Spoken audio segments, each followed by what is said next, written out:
In the remote, frost-bitten highlands of Dovrefell, Norway, the wind doesn't just blow, it howls with the voices of 1,000 years of ice. For centuries, this vast plateau was a silent, empty kingdom, a place where the grass grew tall and untouched because the great grazers of the Pleistocene, according to most history books, had vanished long ago. But in a daring biological experiment that felt more like science fiction than conservation, a small group of shaggy, prehistoric-looking giants was released back into this emptiness. These were the Musk Oxen. They look like something that should be walking alongside a woolly mammoth, with their massive curved horns and coats of hair that reach the ground. The Norwegian government hoped to restore a lost link in the ecosystem, expecting the animals to simply mow the grass and provide a nice view for hikers. But nature had a much more explosive plan.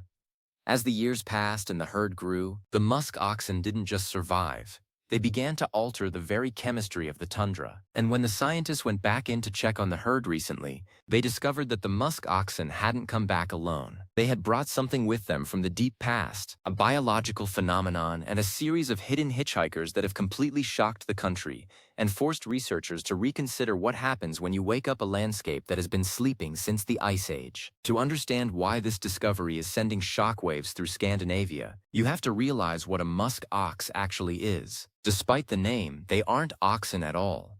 They are more closely related to sheep and goats, but they are built like tanks. They have survived 3 ice ages. They saw the rise and fall of the Neanderthals. They are living relics, biological time capsules wrapped in a layer of wool called kviut, which is 8 times warmer than sheep's wool. When Norway decided to reintroduce them, they were essentially trying to restart a heartbeat that had stopped thousands of years ago. The tundra was physically healthy, but it was ecologically stagnant. It was a landscape of ghosts. But the moment those heavy hooves hit the permafrost, the ghosts started to take physical form. The first hint that something strange was happening came from the soil. In the areas where the musk oxen gathered, the plants started changing, not just growing faster, but changing species. Ancient grasses and rare mosses that hadn't been seen in Norway for generations began to sprout in the footprints of the giants. Scientists discovered that the musk oxen were acting as biological trowels. Their massive weight and sharp hooves break the thick, suffocating layer of lichen that usually carpets the tundra, allowing long dormant seeds in the seed bank below to finally reach the light. But the shock wasn't just about the grass. It was about the microscopic world. When researchers analyzed the gut bacteria and the waste of these animals, they found ancient microbes and fungi that were thought to have vanished from the Norwegian mainland. The musk oxen weren't just eating the tundra. They were inoculating it with a prehistoric microbiome. They brought back the internal machinery of the Ice Age. But the real mystery began during a routine health check of the herd. Rangers noticed that the musk oxen were behaving oddly, congregating around specific rocky outcrops and licking the stones with an almost ritualistic intensity. These weren't salt licks. When the geological team analyzed the rocks, they found they were rich in rare minerals and isotopes that are usually buried deep beneath the permafrost. By grazing and scraping the earth, the musk oxen were exposing geological layers that had been sealed for 10,000 years. And the hitchhikers they brought back?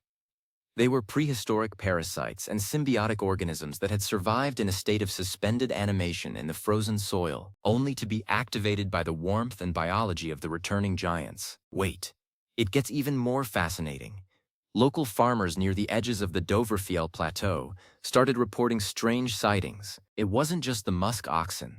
They were seeing birds and small mammals that hadn't been in the region for a lifetime. Snowy owls began nesting in higher densities than ever recorded, and the rare Arctic fox started thriving in the wake of the herd. The country was shocked to realize that by bringing back one large animal, they had inadvertently triggered a trophic cascade that was rebuilding the entire Arctic food web from the bottom up. The musk oxen were the engine that was dragging an entire lost world back into the 21st century. But as the scientists dug deeper into the return of these creatures, they found something that genuinely frightened some and exhilarated others. In the deep fur of the musk oxen, researchers discovered a species of specialized mite and a type of ice flea that was literally identical to specimens found in the frozen remains of mammoths. These weren't modern variants. They were the exact biological signatures of the Pleistocene. How is this possible?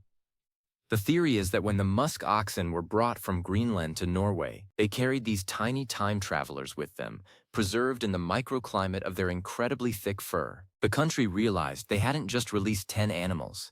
They had released an entire prehistoric ecosystem that was now spreading across the Norwegian mountains. Let's talk about the behavior of the herd, because this is where the shock moved from the lab to the public. During a massive autumn storm, a group of hikers captured footage of the musk oxen forming a defense circle.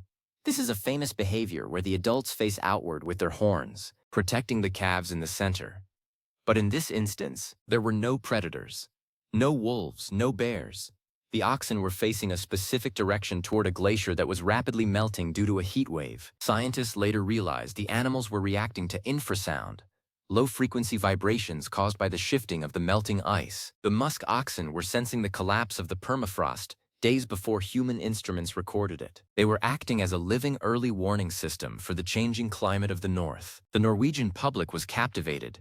People started seeing the musk oxen not just as animals, but as earth sensors. But the most speech-defying discovery was found at a site where the oxen had been digging for roots. In the churned-up earth, rangers found a collection of ancient wooden tools and arrowheads that had been preserved in the ice for 6,000 years. The musk oxen, through their natural grazing habits, were acting as accidental archaeologists. They were uncovering the history of the early human hunters who once followed their ancestors across this same ground. It brought the history of Norway to life in a way no museum ever could. It was as if the animals were pulling the curtain back on the past. But there's a darker side to the story. As the Old World microbes began to spread, scientists started to worry about ancient pathogens. Could there be things in the permafrost that our modern immune systems aren't ready for? The country was on edge as researchers in high-level biohazard suits began testing the water runoff from the musk oxen's favorite grazing grounds. What they found was a type of giant virus that infects amoebas. It was harmless to humans, but it was a sobering reminder that when you wake up the tundra, you don't always know what else is going to wake up with it. The return of the musk oxen had opened a biological Pandora's box, and the country had to learn how to monitor a world that was changing in ways they hadn't predicted. The shock deepened when the team analyzed the Kivut wool shedding from the animals. They found that the wool was absorbing atmospheric pollutants at a rate much higher than any modern material. The musk oxen were essentially acting as living air filters for the Arctic. The chemicals they were trapping in their fur gave scientists a perfect record of the pollutants drifting over from Europe and North America. It turned the herd into a floating pollution laboratory, providing data that was previously impossible to collect. The country realized that these animals weren't just a tourist attraction, they were a vital piece of scientific infrastructure. As the herd moved into new territories, they encountered the domestic reindeer herds of the indigenous Sami people. This created a cultural and biological contact zone. The country was fascinated to see how the two species interacted. Contrary to fears of conflict, the reindeer actually started following the musk oxen. Why? Because the musk oxen are much better at breaking through the hard-crusted snow to get to the lichen below. The reindeer were piggybacking on the strength of the giants. It was a beautiful display of interspecies cooperation that showed how the Arctic used to function when hundreds of thousands of large animals roamed the plains. It was a lesson in natural harmony that had been forgotten in the era of fences and boundaries. But let's look at the big discovery that hit the headlines last year. Researchers using specialized thermal imaging cameras noticed hotspots in the tundra where the musk oxen had been sleeping. It turns out that their massive body heat, combined with the way they compact the snow, was changing the thermal insulation of the permafrost. In some areas, the oxen were actually slowing down the melting of the ice by compacting the snow into a dense, reflective layer that lasted longer into the spring. They were engineering the climate on a micro scale. The idea that a herd of animals could be a tool for passive geoengineering was a total game changer for Norwegian climate scientists. It suggested that rewilding isn't just about biodiversity, it's about physical planetary health. The vanished world that came back with the musk oxen also included a strange change in the local insect population. New species of bumblebees and butterflies that were thought to only exist in the high Arctic of Siberia started appearing in Dovrefjell. These insects are specially adapted to the types of flowers that sprout in the nutrient-rich, disturbed soil created by the oxen. It was a biological homecoming on a massive scale. The country was witnessing the reconstruction of an entire biome in real time. It was as if a puzzle that had been missing half its pieces for 10,000 years was finally being completed. But why did it shock the country so much? Because it challenged the idea that nature is something static that we just protect by leaving it alone. The musk oxen experiment proved that sometimes nature needs a kickstart. It showed that an empty tundra isn't necessarily a healthy one. It's like a room without furniture. It might look clean, but it's not a home.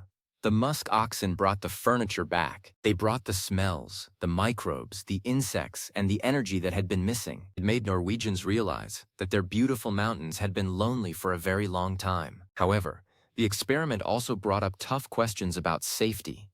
A musk ox can run at 40 kilometers per hour and weighs nearly half a ton. They are peaceful until they feel threatened, and then they are unstoppable. As the herd expanded, they started showing up near hiking trails and even mountain cabins. The country had to learn how to live with a wild animal that doesn't follow human rules. It was a shocker for a society that is used to having everything under control. You can't negotiate with a prehistoric giant. You have to respect its space. It's a return to a more primal way of being, where humans are just one part of the landscape, not the masters of it. The scientific team also discovered something unseen in the musk oxen's communication. Using underwater microphones in the mountain lakes, they picked up low-frequency bellows that the animals make. These sounds travel through the water and the earth for miles. It turns out the musk oxen are in constant communication with other groups across the plateau, coordinating their movements to avoid overgrazing specific areas.